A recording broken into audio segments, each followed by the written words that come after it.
Boutique রূপকথা আয়োজিত রূপকথা কার্নিভাল তথা হস্তশিল্প মেলার সূচনা হলো হলদিবাড়িতে। শুক্রবার বিকেল নাগাদ হলদিবাড়ি শহরের পুরনো হাসপাতালের মাঠে ফিতে কেটে প্রদীপ প্রজ্বলন ও উদ্বোধনী সঙ্গীতের মাধ্যমে মেলার উদ্বোধন হয়। রূপকথা কার্নিভাল তথা হস্তশিল্প মেলা চলবে আগামী রবিবার পর্যন্ত।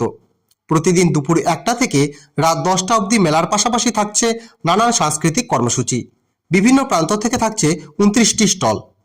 এটা হচ্ছে বুটিক রূপকথা আয়োজিত একটা হস্তশিল্প মেলা এবং এবছর খাবারের প্রচুর স্টল পাওয়া গেছে বলে খাদ্য মেলাটাও জুড়ে গেছে। এছাড়া বইপত্রও রাখা থাকবে, সেটাও যারা আসবেন তারা দেখতে পারবে। হ্যাঁ, আর নানা রকম প্রতিযোগিতা থাকছে। স্মার্ট কিডস প্রতিযোগিতা এখন শুরু হবে আর 3 দিন ব্যাপী থাকবে সাংস্কৃতিক অনুষ্ঠান। আজকে কি উদ্বোধন হলো? আজকে উদ্বোধন হলো। কদিন চলবে? 3 দিন চলবে। এটা রবিবার দিন শেষ হবে। কয়টা থেকে কয়টা পর্যন্ত? 1টা থেকে শুরু হয়ে যাবে, যতক্ষণ চলবে 9:30। বলছি এই যে স্টলগুলো যে আসছে বাইরে থেকে কি? এবার বাইরে থেকে খুব একটা আসেনি, এবার হলদিবাড়ির স্টল দিয়ে ভরে গেছে যে বাইরের স্টলের জায়গা। মোট কতগুলো স্টল আছে এবার? মোট এবার 29টা স্টল। বিশেষ কি রয়েছে? মানে বিশেষ এখানে খাবারের তো দারুণ ভালো ভালো সমস্ত আইটেম রয়েছে। এছাড়া হাতে তৈরি নানা রকমের জিনিস, গহনা, বিভিন্ন জায়গা থেকে শাড়ি, জুয়েলারি এগুলো আছে।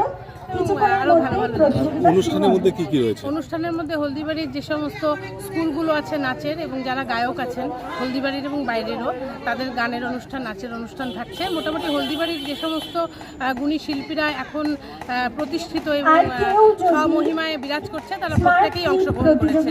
আপনার নাম? আমি শাওনি।